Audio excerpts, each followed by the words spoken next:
Good morning. All right. So my thought today, this M-top pattern that was one of the scenarios that maybe plays out. We talked about this a week ago because of the closeness to overhead resistance and the very shallow pullback. And we'll see. Right? We've got the momentum move. We've got the very shallow pullback. We're coming up to the retest. And we're looking at SPX here, by the way. I mentioned that because we're usually looking at the futures. We've got yesterday the little bit of selling which shows a hesitancy at the close to sell. And this is the idea when you have an entry point that the pullback is so shallow and the reference point where there's going to be sellers is so close by, no tradable void, is it worth taking the trade?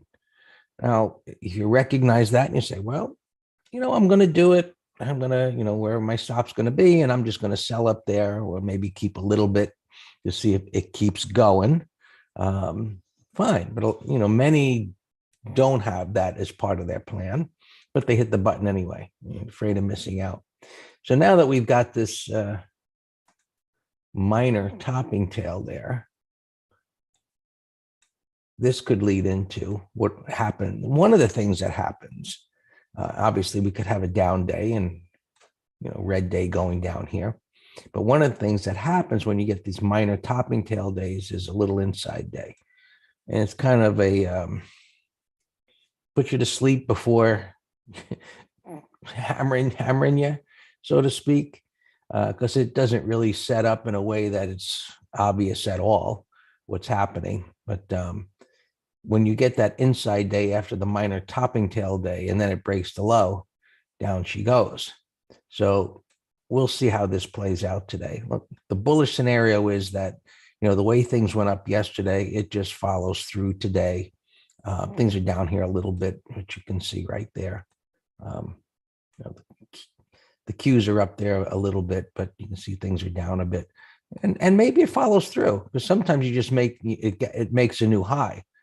And we call it, as part of a bonus with these patterns, that it does make the new high and then fails. We'll see. I mean, that's the thought for now, just because of the pattern that's formed. If it gets well above the high, should it do that? Well, clearly that's bullish. But with this, move and then the continuation pattern and the shallow pullback and all of that, clearly there's a hesitancy just based on the fact that minor topping tail formed yesterday. So SPX today, got to go down here, 46.35. Up at the top, it's too close. It's like 47.25.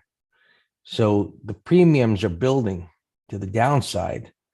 And this being so close, is it so obvious that what's going on here that maybe so many are thinking that the bets are backing off, in the short term to get up there? I'm not sure, but the trend is up and that has to be respected. So to go to 47.25 makes no sense because it's within striking distance and it is in an uptrend. Now, if things get ugly, well, all right, we know that's possible. First reference point of support is a prior bar's low, and there's another bar right there at 46.80. And we've got these little clusters of opens and closes there. So there's some support right in that area, right, which is like right around there.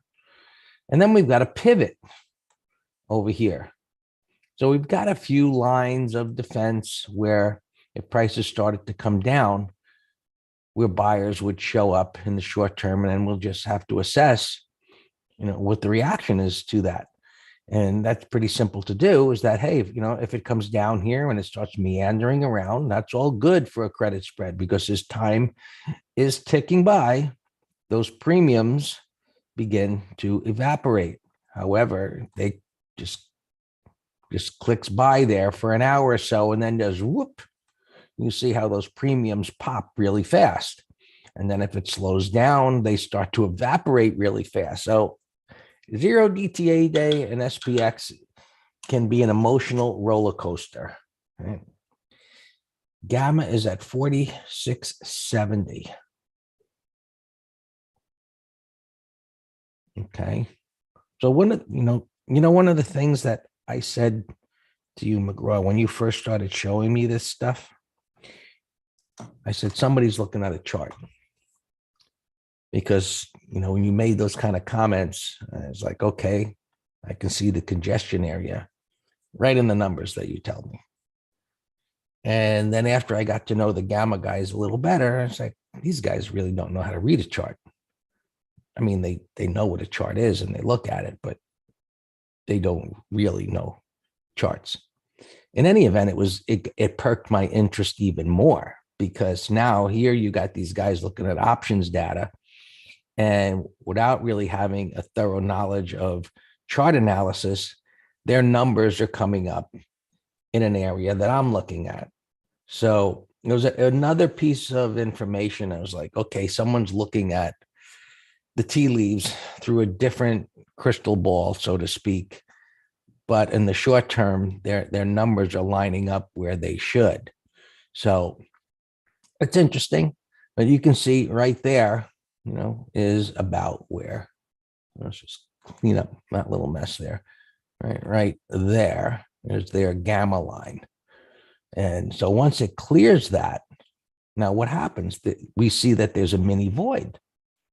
And it could come down here relatively swiftly, which could give you a bit of a panic attack if you sell a credit spread down here, because the premiums are going to start clicking. But hey, if it goes down there fast and then it stalls, and obviously you get closer to the close, those premiums just start to melt. Right? Dan calls it the melting ice cube.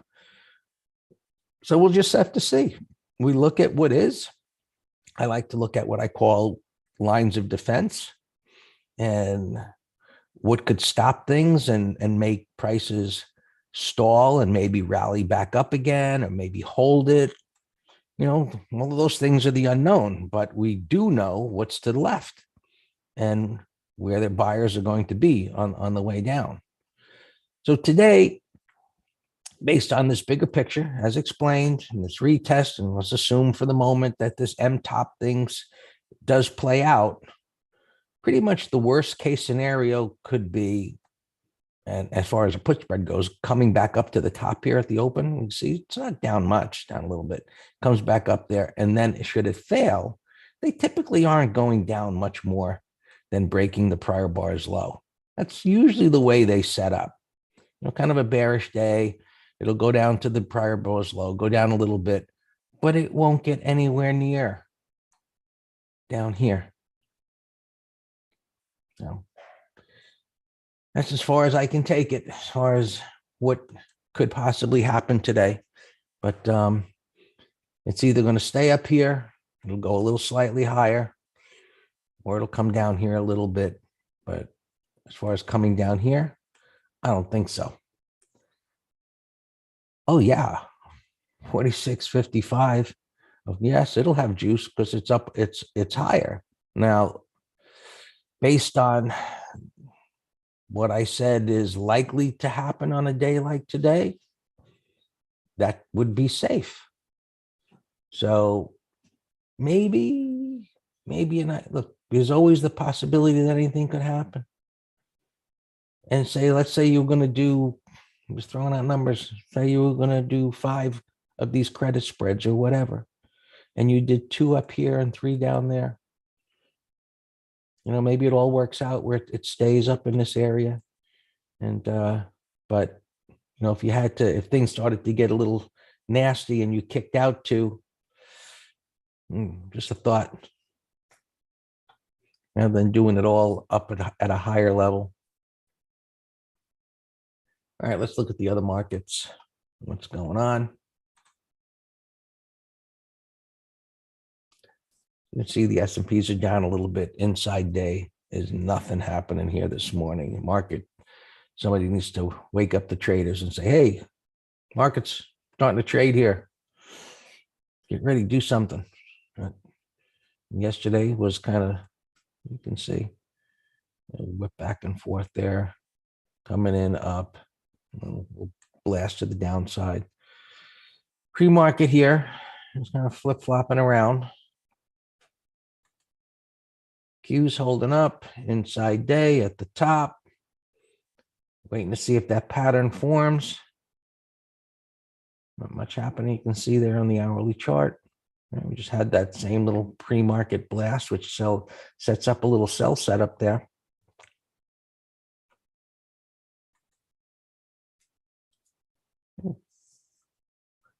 YM had a bit more, it was weaker yesterday, had that topping tail, but still closed above its opening price. You know, we've covered the weekly chart, and it's up a bunch of weeks in a row. There was a stall and still above the prior week's low. So just like we look at the daily chart, what's the first reference point of support? Prior bar's low. Weekly chart, prior bar's low. Still hasn't broken. Russell, you know, we talked about the wide range bar breaking out and igniting bar. Implications of that, it can go significantly higher. This has been consolidating for a year. We look at the moving averages. They were nice and tight prior to the move. Excuse me.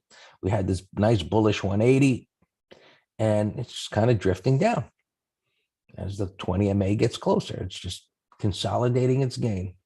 And however it does that, could be in an endless number of ways, but it's not ready yet. Yeah, it's kind of like a flag thing, you know, where it makes a lower high, and sometimes, you know, it makes a lower low and comes down to the 20 and then reverses. And, you know, if we get that, we're going to want to, you know, go long and see how it all shapes up, which isn't really, that pattern really isn't aligned with what we're talking about here with, you know, an M top. But, you know, it's not like this has to go down a lot.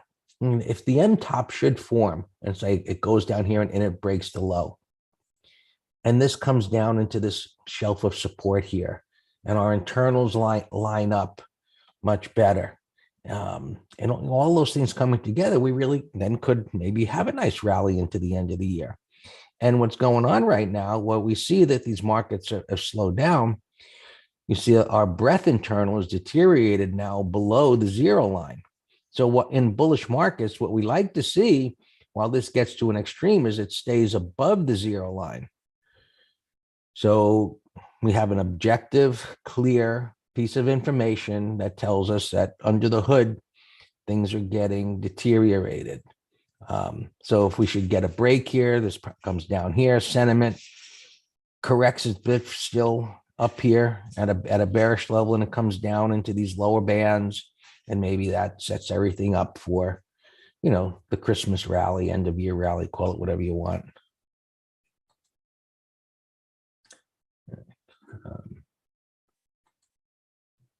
Silver's been flip-flopping around at resistance for a while. It's normal price action considering, you know, it's right at that area that it fell from previously.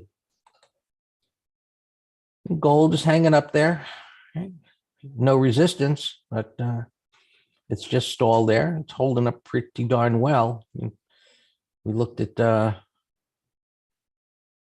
how the US dollar is going up, and gold ain't coming down, which is interesting. But if anybody's taking a look at the euro lately, it's just doing a nosedive,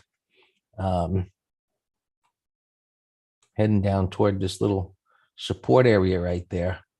It's got, you see this big top, and we'll see what happens when it gets there. It's pretty darn close over the next day or two. And maybe, look, we look at these intermarket relationships, and so we see the euro coming down into this, and this, I wouldn't call it a significant support area, but there is something there.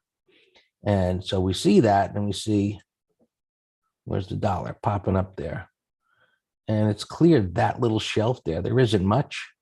But if gold can hold up while, the euro comes down to support, I'd say, the euro starts to bounce, this starts to come in. It could be the timing where gold begins to continue the advance that it started. So let's see, GLD, a little down day yesterday. So things don't always go straight up. And transports did a lot of nothing yesterday. An inside day, we know it's at resistance. So far, it's holding up quite well right there. And on NDXQs, where do you see support if we get a drop? On the Qs? Oh. So if this plays out, Joseph asked me in YouTube, if this plays out and we did get a reversal day today and it goes down, well, there's support right down here. But typically, historically, if this pattern does play out and we get the reversal, it breaks this. And anytime prices advance the way we've seen that, it leaves little to no support. So one of the things that we look for is, well, where's there a pivot? Where was there some type of a correction? And that puts it way down here. And you see these overlapping bars there. So would it come down that far? Well, in reality, it shouldn't. And I'll widen this a bit. The 50 MA is there. So we look at different reference points that institutions would look at, as well as people that just look to the left and say, where's there some support? Now, I have no idea where the Fibonacci aficionados have their lines, but, just kind of, okay, 50%, I guess that puts it around here. So looking at subjective reference points, objective reference points, are they coming together in one location? So you got a meeting of the mind, so to speak, as to, what others are looking at. So I would assume somewhere in this area, give or take. And this really doesn't mean much of anything, going beyond this congestion there, but somewhere in here, I would say. NDX should pretty much be about the same thing.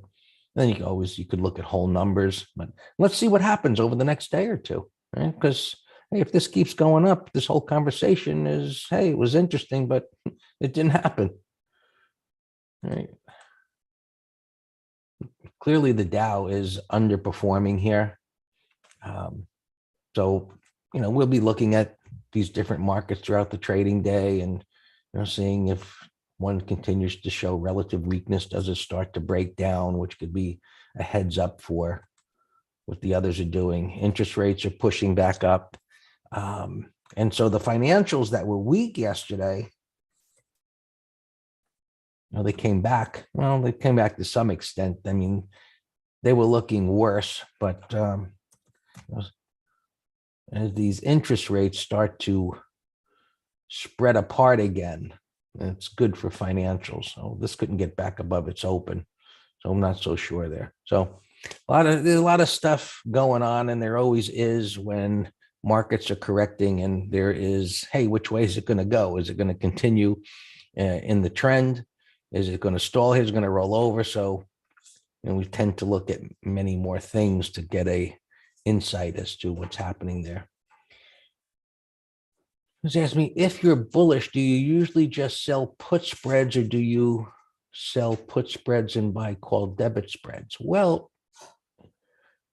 if I'm bullish on something and it sets a long trade, I will just buy it, because you're going to make a heck of a lot more money with just an all-out bullish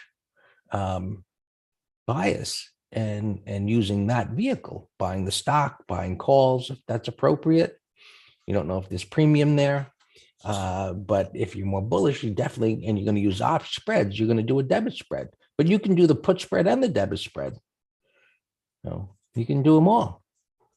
But if you have limited funds, the debit spread is going to make you a lot more money than the credit spread. So all yours, Dan. All right, good morning. Yeah, when people do two trades like that, you just got to understand what you got, and what you got are two different trades. So that's all. You got a directional option trade, and you got a bullish, what we call income trade.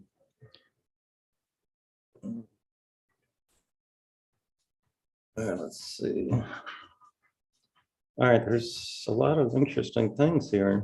Not that many earnings, but still a lot of. All right, Greg, remember, so I'm not gonna answer until I go through my list. All right, Tesla here. I was just glancing up at my fangs, and this looks fantastic. Today's Wednesday. Starting on Monday, we took note of this bottoming tail with the bullish break on the 15 yesterday. Bullish engulfing. Now it's gapping up and coming back to minor support. This could be a day trade long, long calls, and a put spread. This looks fantastic. Riven, we shorted a call spread yesterday, and we stopped out break. We had an open gain here in the morning, and I moved it to break even, and I made it very clear that we will be coming back to you. I just need my next setup. That next setup could be today. It was gapping up to 180. I don't know what happened here pre-market. That's an ugly wide range bar, which actually traded under all that 15-minute support. So I got that on a watch. iRobot here. Beautiful turn. I like this both as a core long based on the weekly. Target like 110, just eyeballing it in there. And I like it as a put spread too. So that looks great. Target I mentioned would be a call spread, but I mentioned that when it was like 261. Now it's fallen too much. TJX is the opposite. I saw this morning when it was 71 or 2 or whatever. And so I'm like, whoa, that's a beautiful gap over these tails after a buy setup, 95% retracement. But the problem is it kept going. It's up here now. So the gaps became too excessive for me.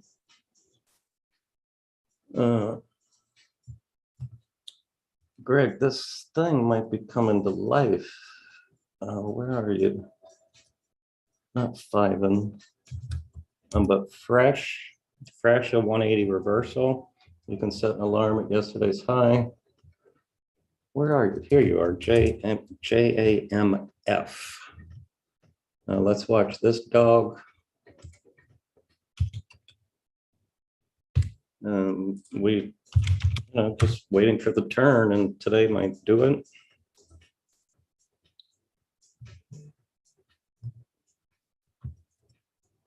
Tyson, it looks fine. Stop is Monday's low on Tyson. Boeing had a nasty 180 reversal yesterday. It got an upgrade, and I like the gap over these pivots.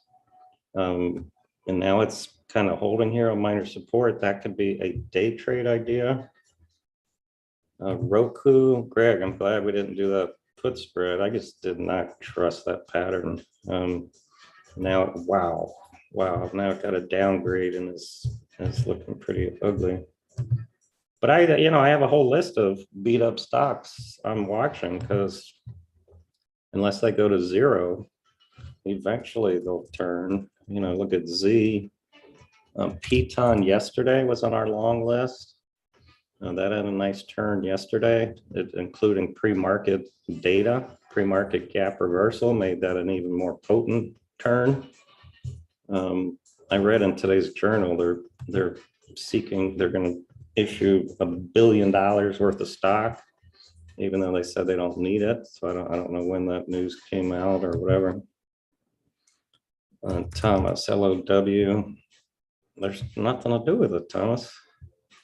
Gap into 256. I mean, nothing to do. It's coming in pretty ugly now. This one's better, Romeo, gapping up, holding minor support. Let's watch that 30-minute high, had a breakout yesterday. XPEV, I also like. I posted this. Janet mentioned it yesterday, and I said it looked fantastic. It's a closing breakout, daily, weekly. It was gapping up. Ideally, it won't hit for 30 minutes. All right, I'm going to put XPEV here because target is gone. XLRN. If this is, I know it's real because I see prints, but that would be a beautiful, but this thing's trading like it's a buyout. And then like today's gap is telling me like the buyout's approved at 180. That's what that chart tells me. If anybody can confirm that for us. IQ had earnings 818, no pattern. Verrex earnings 2908. All right, so it's gapping way the heck up here, which is bullish. Maybe 30-minute high. We'll keep an eye on it. Stone, ugly gap down to 26 bucks, and it's sinking even more. I'll have to add that to my list of stocks getting shellacked.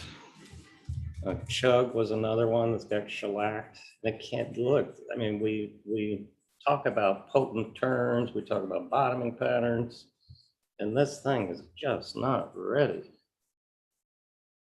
All right, HTA, we're trail stopping out of, so that's fine. You can sell that.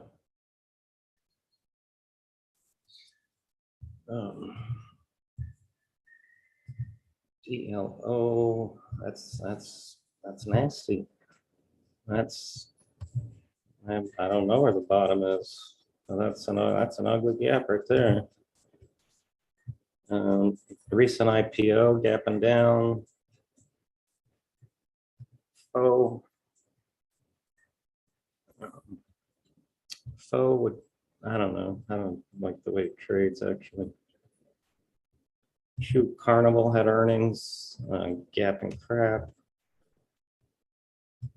TJX, gap's too big, messed it up for me. B had earnings, oh, that's ugly on Visa.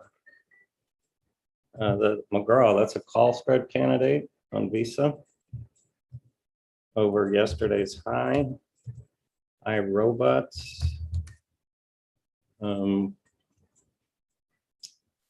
iRobot, if you can get filled on the put, it's fine.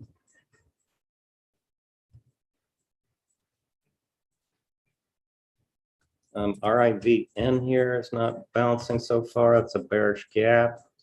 The 200s now, 200. Yesterday we did